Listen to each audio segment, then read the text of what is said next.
בפרשת בלעתותך מסופר שמשה מצווה את אהרון על פי השם על הדלקת הנרות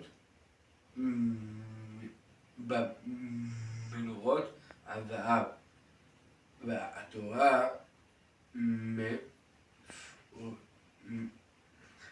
מפורטת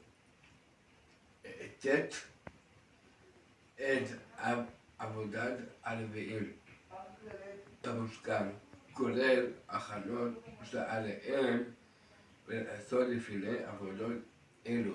שבת שלום וברכה, כל מותרת על שיח.